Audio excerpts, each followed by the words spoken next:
Hello and welcome to episode 12 of the Championship Rounds podcast. I'm Andrew, joined by Dan and Taj.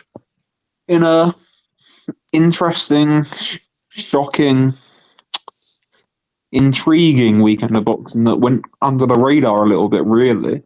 Obviously, we had a huge weekend the weekend before, but this had its own sort of storylines.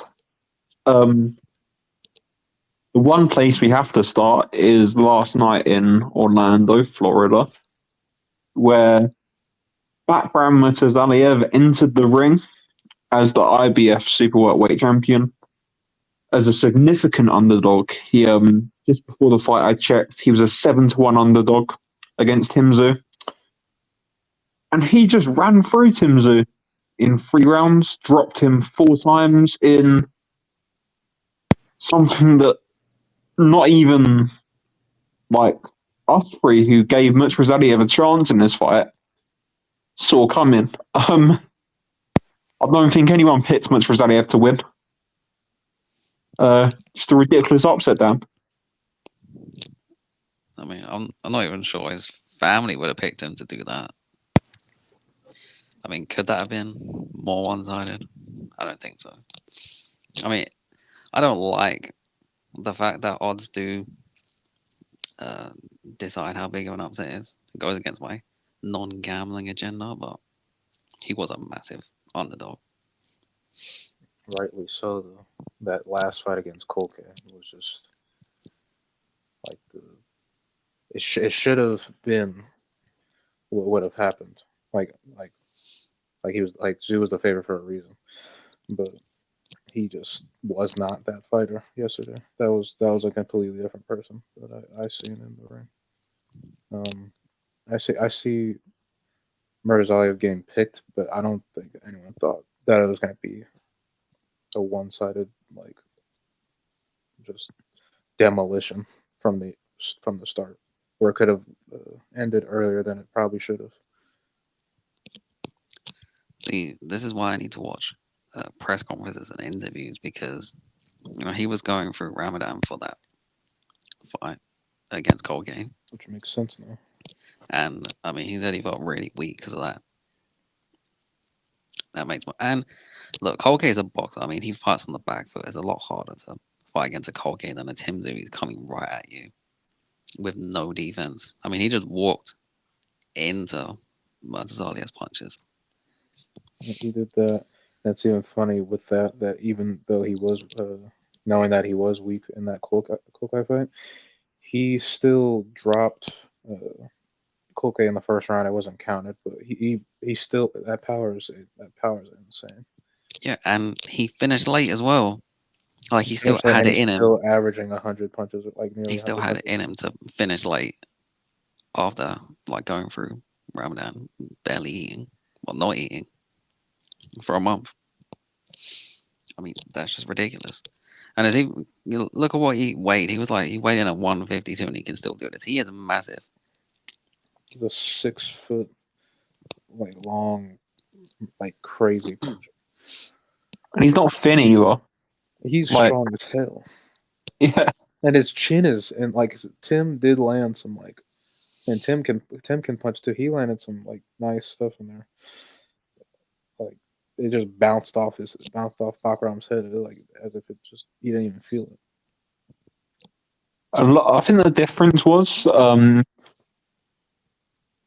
Tszyu was just so reckless. Like he was reckless, and he was so stiff. Like he looked so stiff, and just like plodding towards someone who punches hard, and he's just not gonna. It's not gonna go well. He was evidently nervous about the cut opening up. Like he started dabbling his head in the first round. Yeah, they barely touched heads, and he's like patting on his head, like, "Oh no, don't tell me I'm cut again." It just felt weird. It's just your fundamentals matter even in sort of wild wars like that. I know that wasn't a war; it was one-sided. But in the sort of exchanges that they were both throwing heavy punches at each other on the inside and sort of mid to short range. Your fundamentals still matter, and Tim's just were worse. His hands were dropping everywhere. He wasn't returning his right hand to his chin. like Murtazaliev was just the fundamentals were just better. When he was doing that, he was already compromised. He was just trying to land a home run punch at that. Yeah. But even in the times when you're hurt, like the fundamentals would always come through. What's been taught into you. He must have thought he was like actually like about to get finished, and he was every single knockdown. After the second knockdown, I feel like the fight should have been stopped. But he really probably was like, I need to. There's no. He probably didn't think of anything but landing a punch. Just land something after the third knockdown, or after the second knockdown. And That's another thing. He just couldn't do it. That's another thing that I got really. This is the only thing I got really annoyed at in that fight was the corner, the referee, the doctor.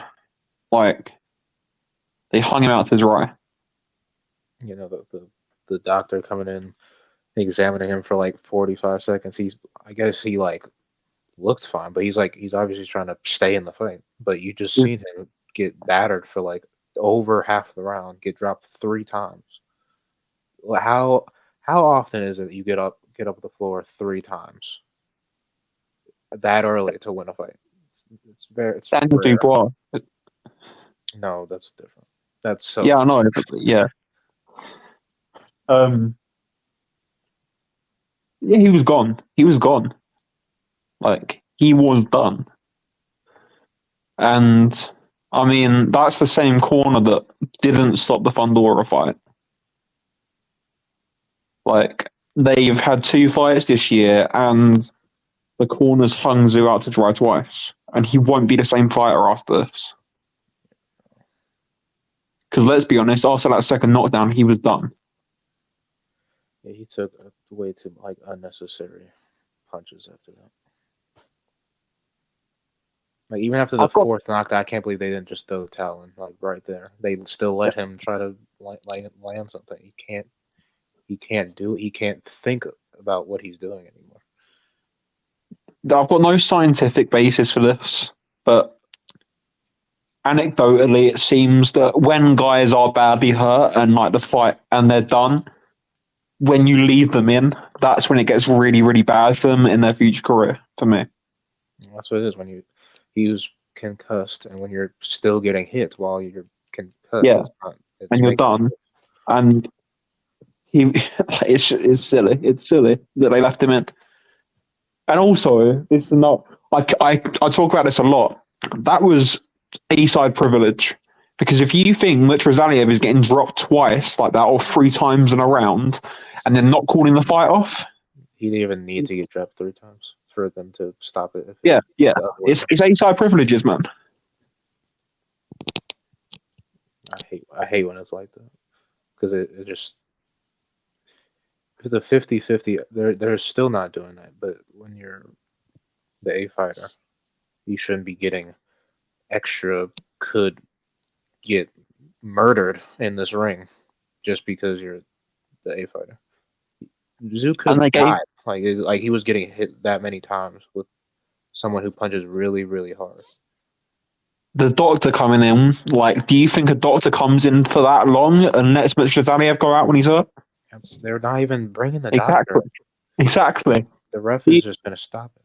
The ref only stopped it when the towel came in as well. Yeah, he was still going to let him. Yeah.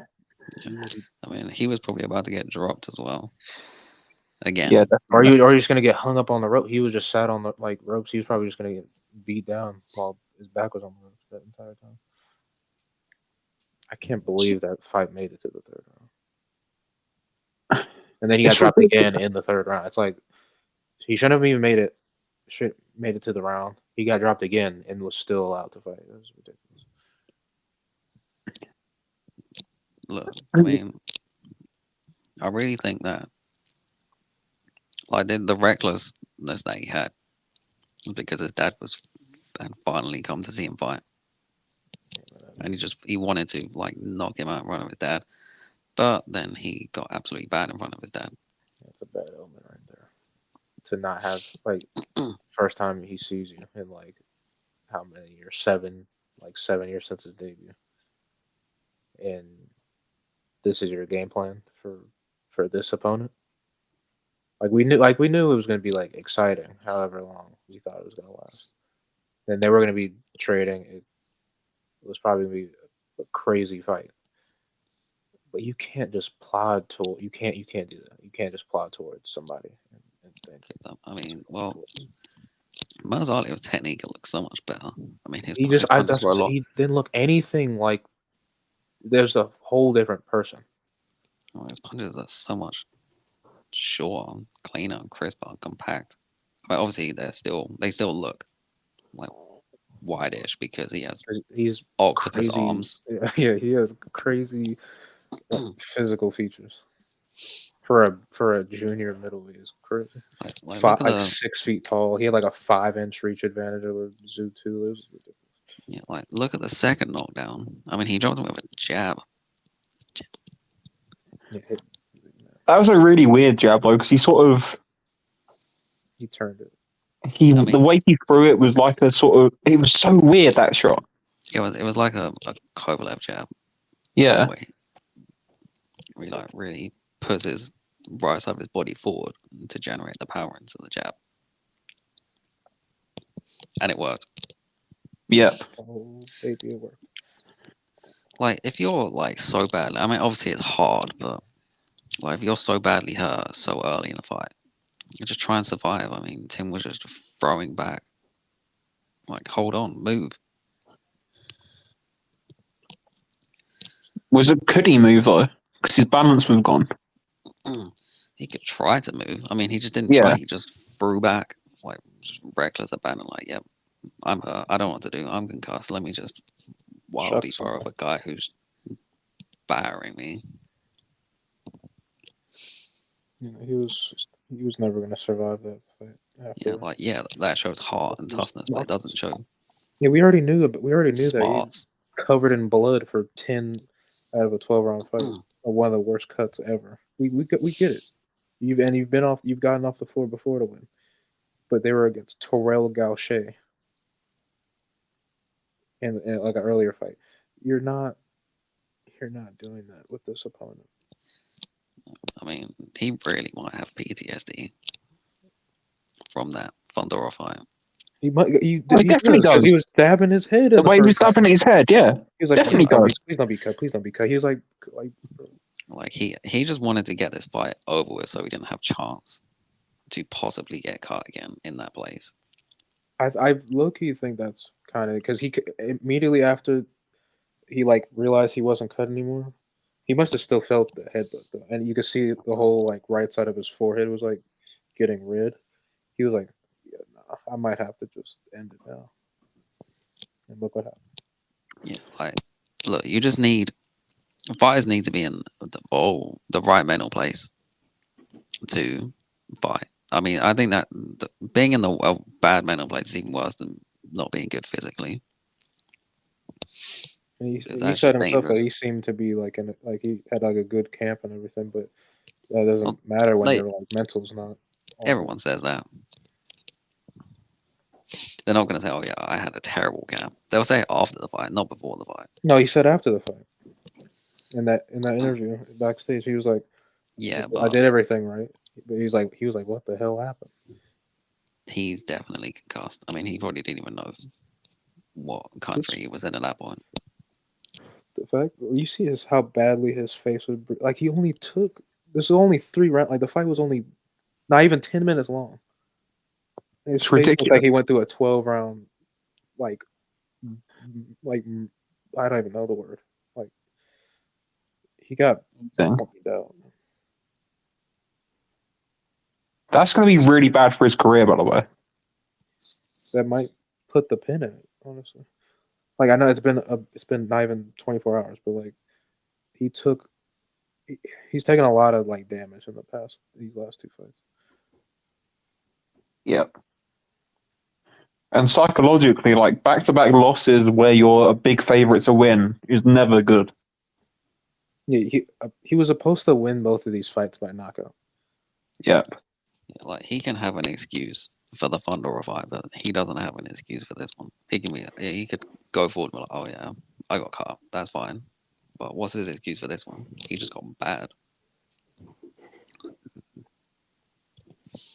just can't, like, I said to someone in the first 30 seconds of that fight, Murtazaliev's just jabbing his head off. There's no head movement.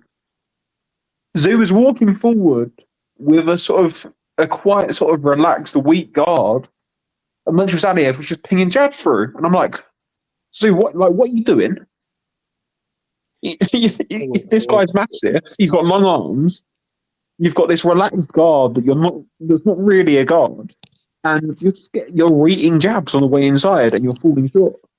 Look, I mean, I say all the time, most people can't defend a jab in boxing anymore. Yeah. They think they could just parry, like just block everything. You have to move. You have to move sometimes. But there was that, and it was just like, I get not being able to defend it, but it's like when you're not worried about defending it, you're not like, it was so weird. I mean, look, I don't really think he respected Murtazaliev that much. He probably watched the Colgate fight and thought, yeah, This is easy work, which is probably what most people thought. like, yeah, fair enough. But you did not fight that Murtazaliev. You fought a completely different fighter. A much And better. I feel like you probably should have seen that. At least, like maybe he probably thought even then at the weigh-in, because at the weigh-in he still looked like a skeleton. That weigh-in, believe it or not, was better than the Colgate weigh-in. He still looked crazy. Yeah, and he Came in. did what is it, 11 pounds at 154? Yeah, Rehydration. Yeah. 11 pounds. And with that as well, I mean, that makes it even more impressive. That he was 165 after. That's crazy. He felt like he couldn't have been more energized in his life. Look, if that Murtazaliev shows up against anyone in this division, he has a great chance. Honestly, I think like that version of him. Ooh, Jesus! Imagine Murtazaliev versus Fundora. Look, You beat Fundora. Fundora's too fragile. The only like guy that I would confidently pick to beat Murtazaliev is Terence Crawford at this weight. I wouldn't say confidently. I'd pick him, Yeah. but I'd be fairly confident. I need to see Crawford fight again. I'd be fairly confident, but I'd be like worried. Like, I can't be confident with his performance against Madrimov, but I would like to see him fight again at the weight first. well, first fight in the weight. That's what I'm saying. I just need to see him get it like accustomed to what he's doing. Oh, I hope he actually has it I know he doesn't have that much career left. I hope he actually does it in this weight class and doesn't just cash out for Canelo. I really don't want to see that. Look, if it's there, he's taking it. No one's turning down Canelo. I know. It's just unfortunate. All right, I guess. want to see the best fight. Imagine the style clash between that Murtazaliev and Terence Crawford. Yeah, I mean, like Or if you think him about it against Fundora, or Boachuk or something like that. Yeah, I mean, these are great fights. But you think about it from his point of view, I mean, he's achieved everything. He can retire right now. He's achieved everything, and then he's like, oh, I'll just have a massive payday before I retire. It doesn't matter if I lose. I've achieved everything. It's not gonna affect my legacy going up 2 weights and losing to Canelo. The only, unless he cares about an O for whatever reason. I don't think he cares about the O. You know, I do. Not care about the O. If he's not interested in 154, I'd go and fight Carlos Adames before a Canelo fight. Yeah, I mean, look, middleweight is easy. Well, not easy. I mean, it's not. Carlos Adames is certainly easy for Terence Crawford. I don't care what weight they're at. Adames isn't really a natural middleweight. He was 54 before too. But yeah, that's also just not really realistic. I feel like he's gonna either fight some other champion at this weight, or he will just fight Canelo and be done with it.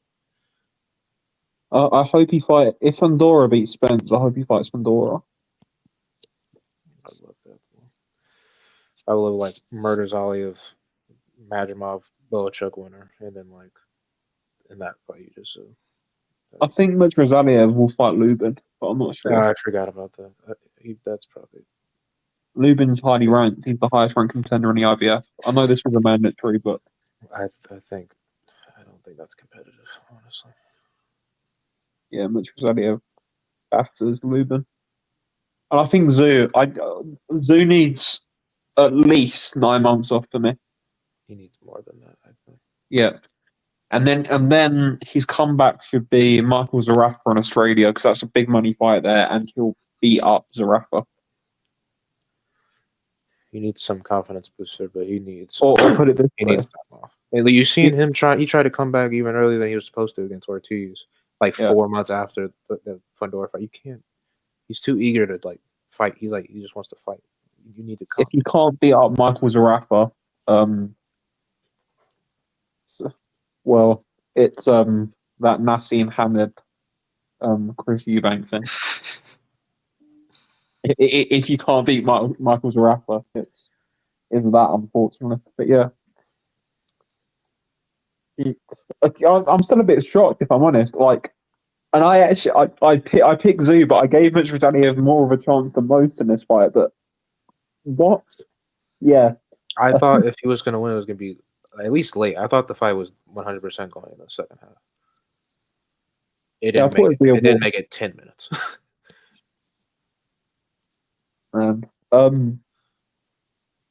Chief support on that card. Ioannis Tellez stopped Johan Gonzalez in a fight I thought was a very good step up for Tellez. 24 years old. He's now 9-0 at 154 with 7 KOs. I really, really rate him as a prospect. I don't know about you two. I really, really rate Tellez. He is pretty good. His win over Sergio Garcia, I was like, damn. You see Fundora struggle with Garcia. Tellez just needs 3 rounds. He hits hard as hell. I remember Sergio Garcia's had such a weird career. I remember him being a betting underdog against Ted Cheeseman, and then he went and got robbed against Fundora. In my opinion, I thought he beat Fundora. No, I thought that was close. Fundora in his like early 50, like early like pre-titles, pre-interim titles and all that. He was pretty weird with the like Javante Clark fight and the Garcia fight. He was a weird fighter. Yeah. But Tellez is pretty good. And I liked how he didn't just like blow somebody away. He like took some punches from someone who's like punches like really hard. He got rounds in. And it's like he adjusted. He adjusted and he stopped Gonzalez. Found that left hook to the body. That was the sort of beginning of the end. That left hook to the body was beautiful. I honestly thought it was going to end from body shots, but he just used that to disguise for headshots. And yeah, that was even better. But and then good. Yeah, he's a good prospect at 154. The first fight on this show might have been the best fight this year. I don't know about Tapia-Saavedra, I think that's how you say it, against Cesar Mateo Tapia. My God, both men going down. What happened? Like, what the hell was that fight? Look, I mean, on paper it promised to be like crazy. I didn't expect that. Like that's when like insanity. Like that's when a fight promises to be good and then it delivers and then some. I like name you the top like fights this year. You let me know if you believe that fight was. But I know it's been like barely like 15 hours ago. But do you believe that fight was better than like Kenshiro Canizales? No. I probably shouldn't have started with that one, but this is like a top 5 to 10 fight of the year. I don't know. I wouldn't say it's the best fight this year, but it was insane. They beat the hell out of each other. You know, So after the third round, was it where Tapia gets dropped twice? Yeah, I'm on Yeah. Twitter like a couple of rounds after that when he's getting battered around the ring, and I'm saying, the corner at Tapia's corner might have to have a look here. This is getting quite bad. 25 seconds later, he drops him. Yeah, no, Literally 20. I press send, it loads up on Twitter, sends out, and then he's on the floor. What was going on? and I like verbally like screamed at the TV. I was like, "There's no way you just did that." Because I was purely confident that this fight wasn't going any further after those two knockdowns. Because then he got dropped to the head, and then he took a knee from like body shots. I was like, "Damn, you're hurt everywhere." So like, this is probably not gonna last that long. And then he did your the same eyes thing in closed. the ninth. When he got dropped in the ninth, it looked like, oh god, like this is done. He's getting hammers to the body as well. He's done. Nope. Comes out for the 10th round, lands And wins the round. clean Yeah. punch. What? If he That's didn't win that round, ridiculous. he wouldn't have got the draw. He probably shouldn't have got the draw anyway. But No, look, It he was- shouldn't. He lost that fight. Like, it was too many knockdowns. look, he lost the fight without the knockdowns. I mean, he lost the fight. He lost too many rounds. Plus, like the two knockdown advantage he has. Yeah, he lost the Yeah. fight. I agree. What was it 93, 90? No. What was it? It was 93, 93 twice and 94, 92. That means you gave Tapia 5 rounds. Or No, not 5. 6 rounds. You gave him more rounds than Saavedra, and that's just not what happened. Yeah. I had it 5-5 in rounds, but obviously Saavedra wins it on the 2 extra knockdowns for me. But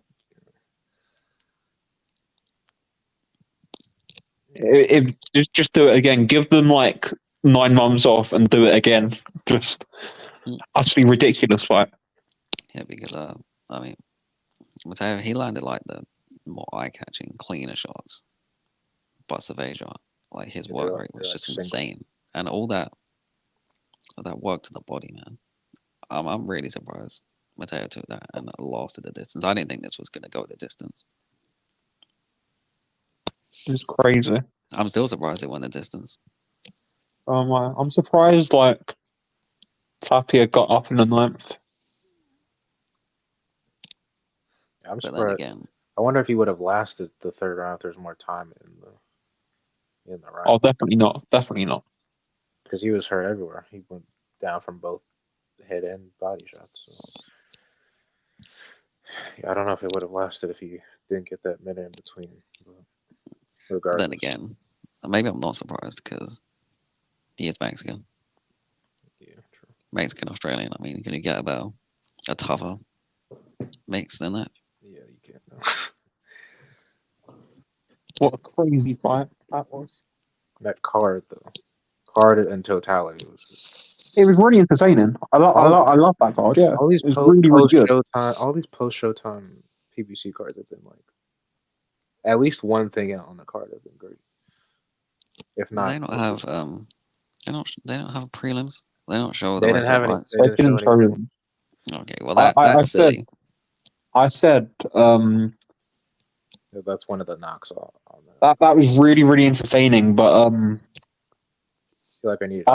the only criticisms I can have are show the prelims on YouTube, even if it's just one camera that's static, and maybe put an extra fight on because 3 fights just I don't think it's enough. But I really, really enjoyed it. It was really weird. It was really, really good, really, really good. But like maybe just one extra fight. I don't know. It was weird Well- seeing Tim and Murtazaliev get in the ring at like 7 p.m. my time. I was like, Yeah, because I was gonna this say, is pretty damn early. like the East Coast people are probably happy with that. They used the main events being at like midnight. They 12, did like 1 10. in the morning. Yeah, they probably have. I think that they'd be fine with 3 fights. Look, if it's 3 like good fights, 3 Like fights, that. it's good for me. Yeah, like I'm splitting hairs, obviously, but like The card was just great. Like Yeah, they it have was a the really This great one card. specifically, I don't really care because all 3 fights were just like you could tell something good was about to happen in all 3 of these fights, and that's what happened. But like if they there's like have the show. a fight on there that seems to not be something that might be good or not, then I guess add another one in there. Like you can't not show the prelims. Even Oh, if it's just one YouTube camera with no commentary or anything, just stick a camera up. Like they're gonna bitterly regret not filming the start of people like Kamel Moten's career. By the way, well, I mean they'll probably show him. I mean he's really popular. no, but like the first couple of fights in his career weren't televised anywhere. They didn't have the cameras up. You know how silly that is. Like they had who was it? Yakubov against somebody last year in a WBC super featherweight eliminator that wasn't filmed. Oh, I do remember that. Yeah, that's pretty Like nasty. wasn't filmed, wasn't anywhere. They didn't even like film it and upload it after. It wasn't filmed. Like it's silly. Yeah, I mean it just annoys me when the prelims aren't shown. You know, like Frank Warren does it now. Like he has his YouTube streams for them, but he never did it for years, and it annoyed me. Like you'd see him tweeting or Queensberry tweeting, yeah, this uh, this outcome, someone's got a knockout. You just can't watch it. Yeah. In this day and age as well. Just put one camera up. Yeah, like this is 2024. This isn't like back in a day when no, you were either on TV or you weren't. Hence why in the UK it's called non-televised undercard still. Like this is 2024. Just stick it on YouTube or anywhere. When you're having like small pool cards in the UK that are completely televised, all of it live on YouTube, like, and you're telling me you can't show Kamel Moulton or Danny Apero or someone like that, like it's just silly. But yeah, well, really good show though. Really good show last night from PBC. Yeah. I really enjoyed that. We should have maybe started with the other cards because these 3 were like really finished the day off like good after It'll slow go day. downhill from here. Yeah. I'm pretty sure this is PPC's like last free show of the year. The rest of them going to pay per view if they have any. I can't remember. There's Davis against Roach, isn't there? Oh yeah, obviously. Yeah. How many? Well, they had like 2 non-pay per view cards. No, this is the first one they've had non pay per view this year. Jesus Christ. They had Fundora against Davis against Martin, Canelo against Munguia, and Canelo against Belanga. And they've had this show, and they're going to have Tank against Roach. Look, 4 of those. Canelo and Gervonta Davis pay per view, sure, fair enough. The rest, no. Like, Yeah, that's it's just what not. it is. That's not sustainable. 90% of your, or 95% of your show is pay per view. No. And you know how they funded this show, by the way? How they funded this show? It was Australian pay per view. Oh, yeah, but that makes sense. I mean, Yeah. everything's pay per view over there. Yeah, but this is an issue when your only free show of the year is being funded by the Caribe Royale Resort and the Australian pay per view. It's an issue because Well, like we'll see. the Caribe Royale put up a massive fee for this, We'll see what like they they do for a lot of boxing events. We'll see what Al does next year. We wish him well. See what he changes. He's not very well at the moment, is Al. So we wish him well, but Yeah, get well soon now. PDC needs to sort themselves out because from what was promised and what they've delivered hasn't really matched up. But like when they do put on an event, it's usually good. But the issue is they're just not putting on that many events. Like, you know, when someone like moves to a new network or gets a new deal, I mean, Like you give them the first year to get into it, then Gotta you get really accustomed to it. start judging them in the next year. Yeah, but we'll see. We'll see. They've got a lot of good fighters that I think need to get more active, but it's just Look, it is what it is. I think when they figure out, it's going to be good. I hope so. I And really hope so. they'll put on good fights. Probably, I mean, they'll all be in-house fights mostly, but they're still pretty good anyway. Shall we move on to the other world title fight this weekend? Fortunately, yeah. William Scull defeats Vladimir Shishkin via unanimous decision to win the vacant IBF Super Middleweight Championship in one of the worst title fights I've ever seen. Terrible. This was on the level of Shakur against De Los Santos. Terrible. Terrible, mate. Terrible. Oh, Shishkin landed 8% of his jabs, and Skull landed 80 punches the entire fight. You know, that was not a good watch. They just seem to just. I don't even know how to like phrase what their game plan was for like 90% of the fight. I just didn't understand what they thought they wanted to do because they weren't doing anything. They weren't. I guess School like for like the first half was like doing better with the like just pure boxing. Like his jab was a bit better, his defense was a bit better, but it just not much in between that. There, no, I don't think anyone thought this was gonna be some like slugfest. But it should have been better than that. Especially if this is a world title fight, it has to be better than that. I don't know what else to say. It has to be better than that.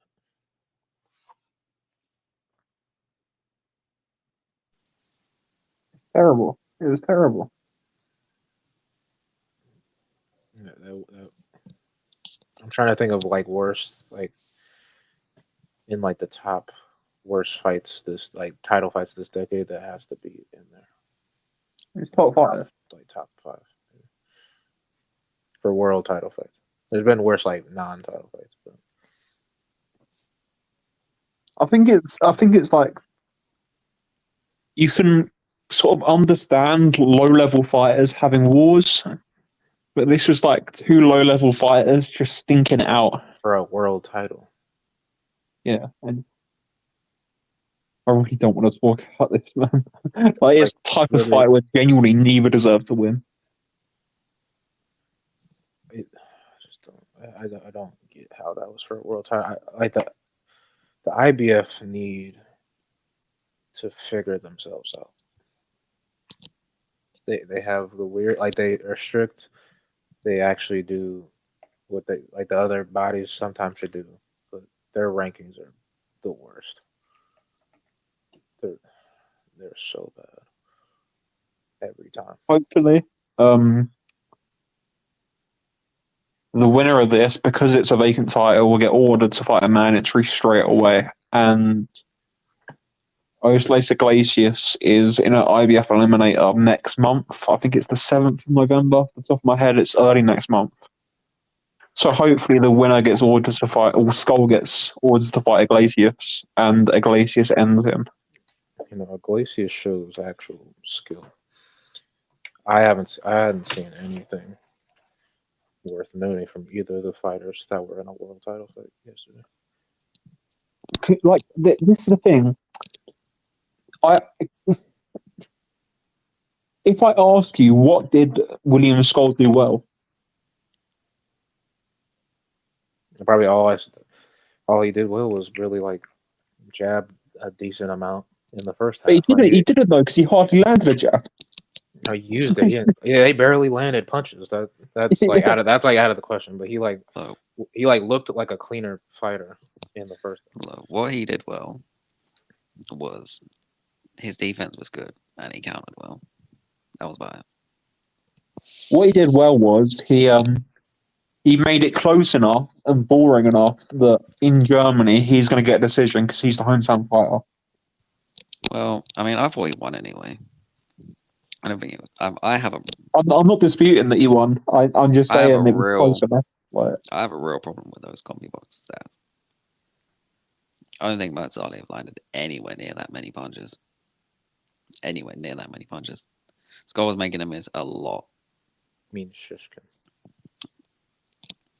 Yes, I mean Shishkin. Shishkin didn't land Wrong Russian. anywhere near that many punches. He was missing a lot of punches. I mean, I understand why they have his jab connect percentage so low because he wasn't really throwing. He was just. falling, and then It was like everything he threw was getting rolled under or blocked. yeah, I mean, he wasn't landing really anything. That all it was a really. horrible fight. Yeah, it only got Right. like somewhat entertaining in the last 6 minutes. I mean, Skull wasn't doing a lot, but he was landing more, and there were a lot cleaner punches. Like all he had to do was a little bit more, throw a bit more, and it wouldn't be as controversial as it supposedly was. I don't think it's I don't think it controversial. was controversial. I just think people thought it was awful. Like, People thought it was bad, and I feel like a lot of people thought it was so bad that they only really cared with the scoring because of the last 2 rounds, where I guess they both hurt each other in round 11 when they finally did something. I feel like Scull was obviously more hurt, especially as you see the 12th round. He was really hurt. He spat out his mouthpiece, like run away from the ref to like get some more time. It was such a weird sequence in round 12. But I still thought Skull won the 11th round. I mean, he definitely did. no, I thought the 12th round. he nearly got stopped in the 12th round, but the 11th round it was close. But they did hurt each other. I mean, there was like a stretch from like 8 to 11 or 9 to 11 rounds. Skull just took all of those rounds. And just made it impossibility for Shishkin to win. First half. So now at super middleweight, you have Canelo and William Skull as your world champions. Interesting. Thank you, IBF. they're gonna order they're gonna order a mandatory. I hope it's a Glacius. If it's not a Glacius, it will be in Billy. So yeah, the new champion's gonna be a Glacius or in Billy because Cole's not getting near them too much. They're 2 significantly better fighters. Send Skull to the Montreal Casino against Christian and Billy in like their 10-foot by 10-foot ring or whatever the hell it is there, and let them Billy just smash his body to bits until Skull quits. That fight does not last that long. I mean, I don't think he'll be able to quit. He'll just get knocked out. He won't get the opportunity to yeah. What a great fight. I guess the natural next step is to go to the Boxer show on Saturday night. Again, unfortunate. Hi, Ben. I know you're listening. Hope you will. I don't. Yeah, I don't either, Ben. But I know you're listening, Ben. I know, Ben. You're mentioning me in interviews, and I know you don't like me very much, Ben. But I hope you will. I don't. Wink, wink. I'm trying to repair a relationship here. Yes, and that's done. Yep, another thinker.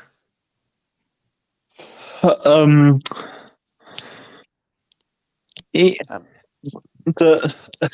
wouldn't be a Boxer card without something stupid happening. So Shannon Courtney lost on a TikTok live.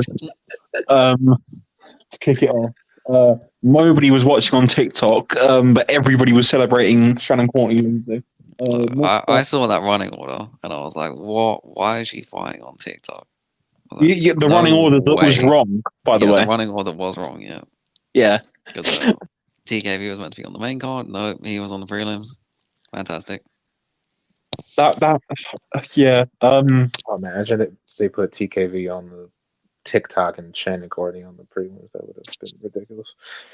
I'll tell you what. On that prelim, Sam Hickey's a very good fighter. In terms of British prospects, he's a very good British prospect. He's one of the better ones, He did. I think. Anyway, Sam Hickey, Decent, but middleweight, it Commonwealth was. gold medalist, multi-time European medalist. He's a good fighter. He looked good, but again, I can't get anything from that. Yeah, British it's fighter German. for runner against a Yeah, Yeah. pretty much. And he didn't stop him like most British But fighters do. look, it was a fine debut. It was okay. Like I don't know. I didn't get anything from that. Yeah, so he is a good fighter. Like from his He is a big like technically sound fighter, but I did not. I can't get anything from that. I agree. But what even started the main card? Michael McKinson lost to Mbenge. He was tired from round 3 on. Yeah, Look, this the thing. When you can't punch, you need a fantastic engine, and McKinson was tired after 2 rounds, and it only went one way from there, and then Mbenge won every single round after that on my card.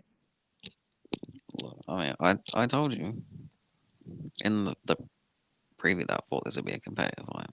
I said I wouldn't be surprised if he loses. I mean, I did give McKinson 9 and 10, and the first 2, but he lost clearly. That was a really good. Yeah. That was a really good performance from Mbenge. After sort of the third or fourth, I thought McKinson was just on the way to getting stopped. Like he was just eating up body shots, and he looked so tired. It was so weird seeing McKinson hurt Mbenge in round 1. That was like, what do you mean he's just got hurt by one of the thought, punchers in boxing? I thought you're not gonna. He's not gonna. There's get no stopped way now, is he? he's not gonna get stopped. But no, then the third round comes in and it's just all him. I mean, well, in McKinson's defense, I mean, he tried. He did try, but he can't. I mean, he was fighting back. It was like good to watch. Like most McKinson fights are not good to watch. McKinson's feet slowed up really, really quickly. He can't punch. He sunk into the canvas like 4 rounds in. But the thing with McKinson, when he's at like perfect punch mechanics, when he's stepping through the target and everything, he still can't punch. When you're tired, you're like on the back foot, your balance is a little bit off, your body's like gone, and you're pushing your punches out. You just got no chance, and that's what it was, really. Yeah, I mean, how are you gonna keep someone off you when nothing you're doing is hurting them? You're not. Yeah, that's the story of the fight. Just got 8 out to the body, and yeah, walked down all night, really. And we have a new welterweight champion. Coveted IBO title. He won the vacant IBO 2 welterweight times title. God, Anthony Yard. I turned this fight off halfway through. Look, I watched it. He looked terrible. Look, if that Yard turns up against anyone in the top 10, he's losing. Like in my rankings, I put him down to 10. I had him like 5, put him down to 10. That was embarrassing. He dropped him in like the first 7 seconds of the fight. Like 10 seconds, he drops him. And you're like, okay, cool. This is what we all expect. Yard. That no, I mean he looked absolutely terrible. Round 3, no knockout. Round 4, and now he's losing rounds. Like I genuinely haven't seen a performance that bad from anyone in a long time. Someone that's supposed to be good, supposed to be world level, one of the best in the division, and he did that. Look, he's getting absolutely flogged against Buatsi if he turns up like that guy. Yeah, I mean, even though that Buatsi was like not even like he was impressive in beating McKinson, but obviously like his stamina was kind of weird. He beats. I don't care. He beats. Yeah, Buatsi beats Yard, regardless of like average he was. I mean, that Yard is not a top 30 light heavyweight. That was embarrassing. Might not be a top 50. I mean, that was so bad, like genuinely bad. Like genuinely, it just made it 10 times worse because he got the knockdown. And he said in the interview, he was like, the worst thing that could have happened is that I scored that knockdown, because then he just got lazy and cozy, basically. Yeah, and got hit. I mean, he probably got outlanded in that fight, to be honest. I mean, he landed the harder punches, obviously, because he hits very hard. But he was getting hit a lot. How did he score it?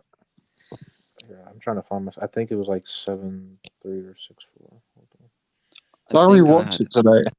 I think I had it 6-4. I mean, didn't they have it like 8-2? They That had was it crazy. 98-92 as the source. They Yeah, had that it didn't happen. 7-2 and 1 drawn, didn't they? Yeah. Oh yeah, they that must didn't have done that because they didn't. I had it 5-5. I had Yard winning with the knockdown. Yeah, I can see that as well. Yeah, I gave. It was load.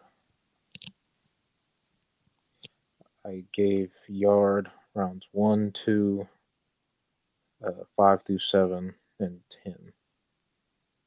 So 6-4. That's disgusting. Yeah.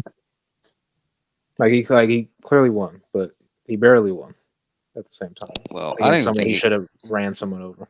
I don't think he clearly won, to be honest. I think the knockdown like secured it in, but the fact that he didn't stop this dude is insane. Look, if someone said to me they had him losing, I'd be like, cool, yeah, fair enough. Like, he was that bad. And could you say he's trained? Sure, he's a big guy, but that was a He didn't 170 make guy. weight, though. He didn't even have to make weight He didn't make weight. because what's his face? Volkov's, he was 177. You know, that was an embarrassing performance. Yeah, because I mean, how bad is he going to look against someone good when he actually has to make weight? It's weird because with every step up fight he's had, it's not look good, and now he's not even stepping up. He's like in his non step up fights, he's now not looking good. So like, what do we do? Yeah, but look, his performance against Kovalev wasn't even good outside one round. Was like 1,000 times better than that. That's what I'm saying. It's like a complete difference from what people think he is from him running over these losing record fighters compared He looks to like a fighter that's gone stale. yeah, from fighting like future Hall of Fame fighters. Obviously, he's just not gonna do good. But now he's not looking good against the fighters he used to just clean out. Look, this is what happens when you have no development fights. You fight loads of journeymen, then you fight great. I mean, look, the only developmental fight he had was against Lyndon Arthur, then he lost. And then he beat him in the rematch. Other than that, it's champions, great fighters, or journeymen. That's just not going to help you. Now it's really not helping because now he's arguably losing to him. We said on the preview show it wasn't Warren that turned down that Frank Bucleone fight. Exactly. Look, he won't. We need to live Tunde. Yeah, but that Tunde situation with that contract, like very, very hard to get out of apparently. So yeah, he can't get out of that. He ain't leaving Tunde. No. So expect no development. When your whole training team's philosophy is screaming lions in the camp and believe it and become it, and then screaming empty the tank when you have a minuscule bit of success in a fight, you're not going to go anywhere, even with all the natural gifts in the world, which Anthony Yard has. It's unfortunate. Like he really does have like a lot of natural like gifts in the ring. He's like really athletic. He's like a pretty like he has decent fundamentals, and you just they're just put to waste because he's either fighting he's going too high or he's going to the bottom of the barrel. There's no. I talked about this. I must have been last year when it might have been this year when Yard came back on the Shiraz against Williams card. You know when like a fighter leaves a trainer in the UK, and maybe they're London based. Think of all the trainers around sort of London, Essex, the south of England. You know, your Tibbs, Booth, Davison, McGuigan, Sims, all these guys. You never hear anybody advising someone to go to Tunde Ajayi. And you never hear anybody going to Tunde Ajayi. There's a reason for that. because we see firsthand what he can do, and it's not a lot. Because I don't think he's done anything for Yard. Yard is doing this just off like natural skill and his physical abilities. I mean, he has all the physical abilities. He's a great athlete. He just needs to better his skill and fundamentals, and it's not happening. Are you telling me that screaming lines in the camp doesn't make you a good trainer? Is that what you're telling me? Maybe. As hard as that is to believe, Yeah. maybe. Look, did he even tell him to? Did he tell him to empty the gas in this fight? He fought like it. He should have. Should have told him in the 10th round to empty the gas, because he was terrible in that 10th round as well. Stop him this round. Stop him this round. That's Oh God. Let's move on from that. That was Another weird running order move from Boxer. Adam Azim against O'Hara Davis was next. the only, one of the only things good on this card. I thought Azim fought well.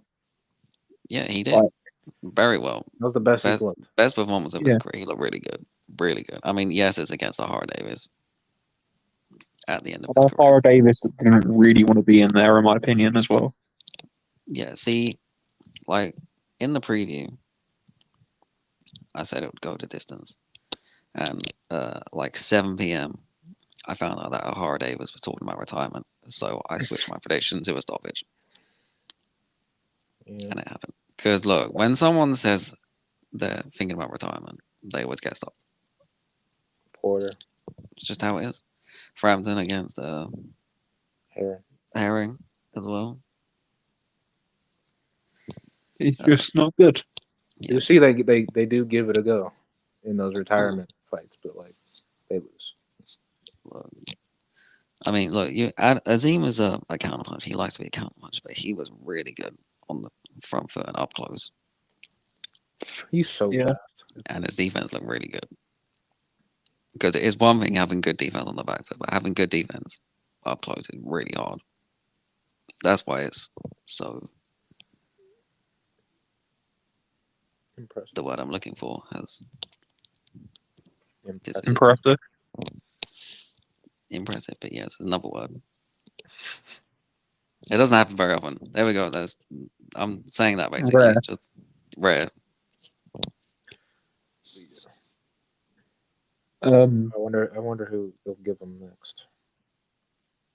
Well, knowing Boxer, it won't be Dolan Smith. Look, it should be Dolan Smith. I think it should be. Look, at this point, I mean, I thought it shouldn't have been. But, I mean, he looked really good in that fight.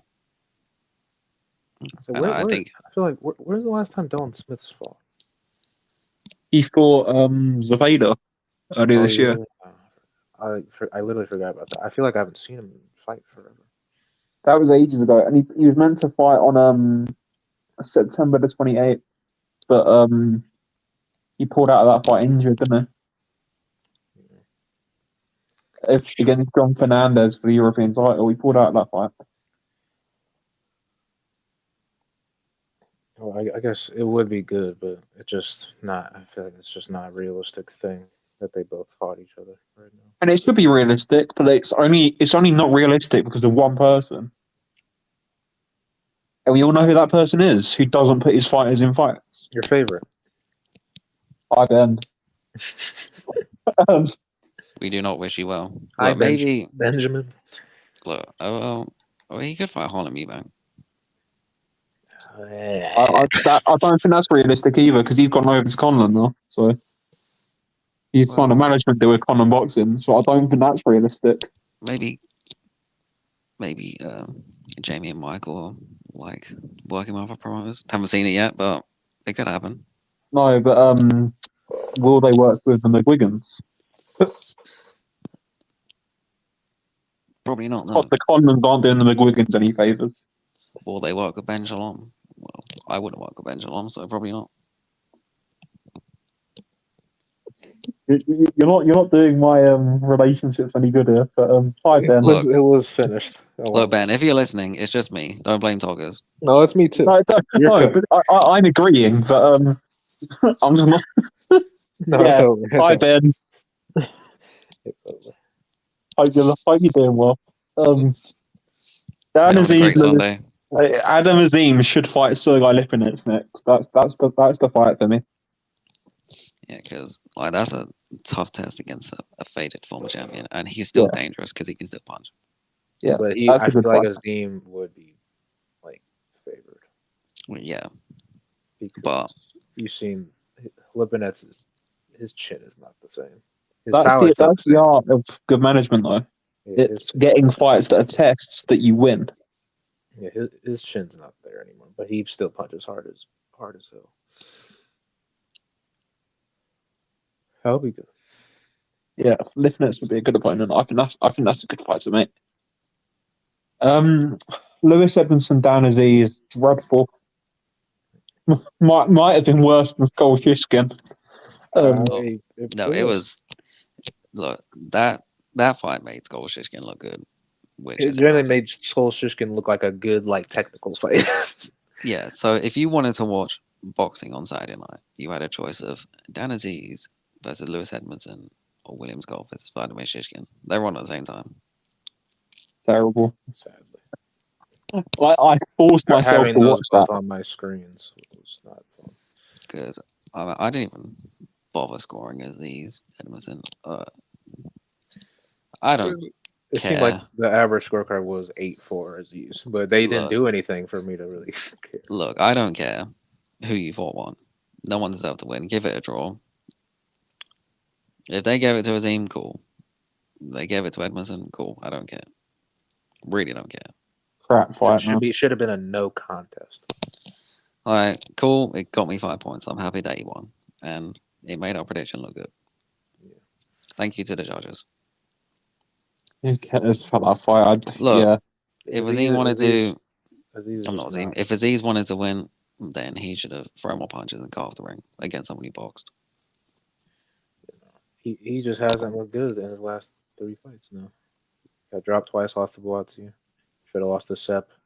And now, even if people thought he won this Edmondson fight, he didn't look good at all. He probably looked worse in this fight than both those other fights. Yeah, I don't. Why'd you make this a flower? It doesn't make any sense. Yeah, that shouldn't have been the last fight that we seen. That Yeah, fight then. knowing in hindsight, that should have been lower than. That should have been That should have been on TikTok Live. Yeah, that should have That's been what on that should have been. Look, a British and Commonwealth title fight as a floater is just crazy. Well done, Ben. Good job. You definitely know what you're doing. Friday night, Sam Goody stopped Jack McGann. Good performance by Sam Goody. We like Sam Goody here. He's fun. We love We do. We like Sam Goody. We like Jack McGann as well.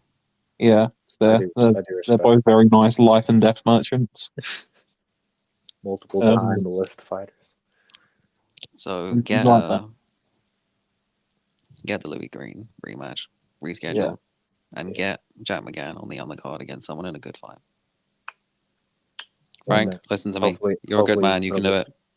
You're a good promoter, unlike someone we've mentioned multiple times. Apparently, I'm a notorious boxer draw, but that's quite high praise coming from Ben.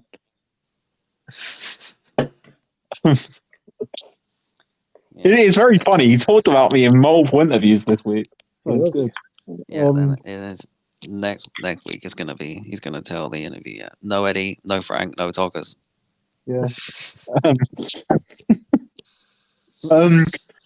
think the last order of business this week is Zao Abdullayev battering Juan Javier Carrasco in the IBF lightweight eliminator in Argentina. Zao Abdullayev, if you haven't seen him fight, just think of a fighter that's got a 10 out of 10 jab and is 4 out of 10 in literally every other area. Yeah, he's not a great puncher, but he's not a bad. He's a good puncher, but he's not great. He's not a great counter physical puncher. Attributes aren't like crazy. I mean, I think he's pretty fundamentally sound. And that win got him back into my top 10 at lightweight. But that jab, it's That one of jab the is best. It's ridiculous. one of the best. It's one of the best in boxing. His Well, jab is better than most champions' jab. Yeah, that's another top That round shut his eye. It shut his eye, Carrasco.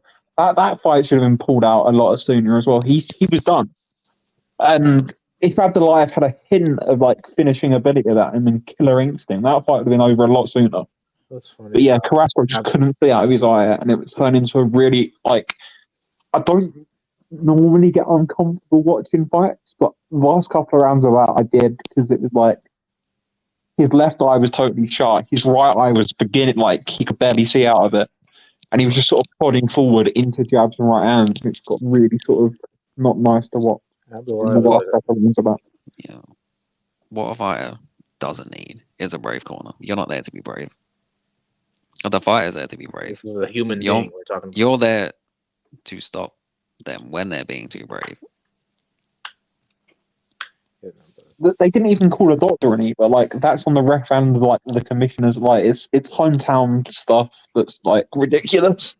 Abdullayev was a pretty clutch fighter. In the last round of most fights, he might just stop you or he'll drop you. He dropped Zor Hamazarian in their fight in the 10th round after he was down. He dropped and stopped Linares after he was down in their fight. And I'm not sure what the official scorecards of this Carrasco fight was, but it had to have been wide enough. But it was in Argentina, so who knows? But he still stopped him in the 12th round. Yeah, so you can give Carrasco a maximum of 3 rounds. I gave him 1. Yeah, what we've established is final round at Linares is pound. Not Linares. Abdullayev is pound for pound number 1. Yeah, fantastic. Look, with his non-killer instinct, that's fine because then we can watch more of his jab. His jab is generally up there with like Kenshiro and like Usyk. But Serbia's been like, that jab, man. He's just average everywhere else. That's the issue. Like, he's not great at it. When you're making a character on a video game and you put all the like points in one area. Yeah, that's what it's like to me. He's put all like his points when you're creating a character on his jab and nothing else. Yeah, no on combinations, no on. It's just high on jabs, jabs on head, jabs on body, and that's it. Jabs, entertainment, and clutchness. That's what he excels in. Not much else. And yeah, the political situation with the IBF now at 135. It looks like he'll be fighting Keyshawn Davis or Gustavo Lemos for the vacant title when/if Lomachenko retires. Because Cepeda versus Farmer is now for the interim WBC. So that will take Cepeda out. He's currently number 1. Abdullayev is going to number 2, and Davis is number 3, and Lemos is number 5. So that will be an eliminator for the number 1 spot. So it will be Keyshawn or Lemos against Abdullayev for the vacant belt, I think, next year. Yeah, that sounds good to me. We will be there. We will. It's. You know what? I didn't think this weekend of boxing would be as good as it was. You know. I thought it was gonna be pretty weak outside of that. Yeah. But I had fun. Sometimes boxing surprises you. Well, a lot of the time boxing surprises you. Yeah. But anyway, this was a nice weekend. We'll have a show out sometime this week. There's not much on this weekend. That will be a shorter episode, I should think. For the Jack Catchall Regis Prograis fight, it's really not much on. But yeah, this has been the Championship Rounds podcast. All the links to everything's in the description as always. And yeah, thanks for listening. See you in episode 13.